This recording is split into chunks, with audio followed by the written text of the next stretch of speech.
Baik, Assalamualaikum warahmatullahi wabarakatuh. Sebelumnya yang saya hormati dosen pengampu mata kuliah Klimatologi Laut Profesor Riza Juli Ratna Setiawan dan juga para teman-teman kelas mata kuliah Klimatologi Laut yang saya banggakan dan saya hormati. Perkenalkan, nama saya Ilham Sutopo dengan NIM 2147711 PN17234. Pada kesempatan kali ini saya akan membahas bahasan lanjutan dari sebelumnya. Saya sudah membahas mengenai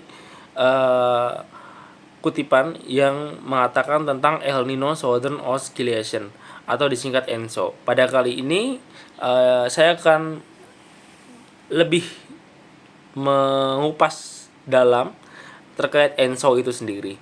ENSO atau El Nino Southern Oscillation adalah fenomena pola iklim yang melibatkan perubahan suhu laut dan atmosfer di bagian timur hingga tengah ekuator Pasifik. Perubahan suhu laut ini berkisar antara 1 derajat Celcius hingga 3 derajat Celcius dari keadaan normal dan terjadi secara siklik setiap 2 hingga 7 tahun sekali. ENSO mempengaruhi pola tekanan udara di permukaan laut, khususnya di wilayah antara Tahiti dan Darwin, Australia. Pemantauan ENSO dilakukan melalui Southern Oscillation Index atau SOI yang mengukur fluktuasi tekanan udara harian antara Tahiti dan Darwin. Ada 3 fase dalam ENSO, yaitu fase utama El Nino, yaitu fase hangat, suhu laut lebih panas dari normal. Lalu yang kedua La Nina, fase dingin, suhu laut lebih dingin dari normal. Dan netral, yaitu kondisi suhu dan sirkulasi atmosfer normal atau standar. Fase El Nino dan La Nina merupakan kondisi ekstrim dalam siklus ENSO, sedangkan fase netral berada di antaranya. Berikutnya saya akan membahas mengenai fase El Nino. El Nino berasal dari bahasa Spanyol yang berarti anak laki-laki. Istilah ini pertama kali digunakan oleh nelayan di Peru dan Ekuador pada abad ke-19 untuk menggambarkan suhu air laut yang hangat tidak biasanya menjelang Natal. Biasanya mulai muncul pada pertengahan tahun dengan peningkatan suhu laut di bagian tengah dan timur ekuator Samudra Pasifik. El Nino mencapai puncak antara November hingga Januari, berlangsung hingga 9 sampai 5 bulan dan terjadi setiap 2 hingga 7 tahun sekali. Dampak El Nino pertama kali diteliti secara luas pada tahun 1997 sampai 1998, menyebabkan kekeringan di Indonesia, Malaysia, Filipina, serta hujan lebat di Amerika Selatan. Mekanisme terjadinya El Nino yaitu kenaikan suhu laut yang tidak normal di bagian tengah dan timur ekuator Samudra Pasifik, melemahkan angin pasat timur yang biasanya bertiup dari timur ke barat. Penguapan air laut ini menyebabkan pembentukan awan, namun tekanan udara di bagian barat Pasifik meningkat, sehingga pertumbuhan awan di wilayah barat termasuk Indonesia terhambat. Nah, dampak utama El Nino di Indonesia adalah penurunan curah hujan yang berkontribusi pada kekeringan. Lalu berikutnya adalah fase La Nina.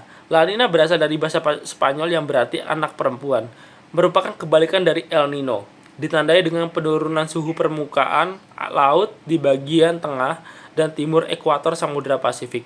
La Nina berdampak pada perubahan sirkulasi atmosfer, meningkatkan curah hujan di Asia, Australia, dan Afrika, serta menyebabkan kekeringan di Amerika Selatan. Fase La Nina ini terjadi setiap 3 hingga 7 tahun dan dapat berlangsung selama 12 hingga 36 bulan. Mekanismenya yaitu yang pertama, penurunan suhu permukaan laut di bagian timur Samudra Pasifik menyebabkan peningkatan kecepatan angin pasat timur. Lalu angin ini membawa massa air hangat ke arah barat Samudra Pasifik, sehingga air dingin di bagian timur naik ke permukaan atau upwelling. Akibatnya terjadi peningkatan curah hujan di wilayah barat Pasifik termasuk Indonesia dan Australia Utara. Lalu yang terakhir adalah fase netral ENSO. Fase netral ini terjadi antara El Nino dan La Nina, dikenal juga sebagai sirkulasi Walker. Dimulai dengan air laut dalam bersuhu rendah di pantai Amerika Selatan yang naik ke permukaan laut atau upwelling. Angin pasat timur bertiup dari timur ke barat di sepanjang ekuator Pasifik. Ini menyebabkan perbedaan tekanan udara di permukaan. Penguapan air laut di bagian barat Pasifik ini meningkatkan kelembaban udara, berpotensi membentuk awan dan hujan di wilayah Indonesia dan Australia Selatan.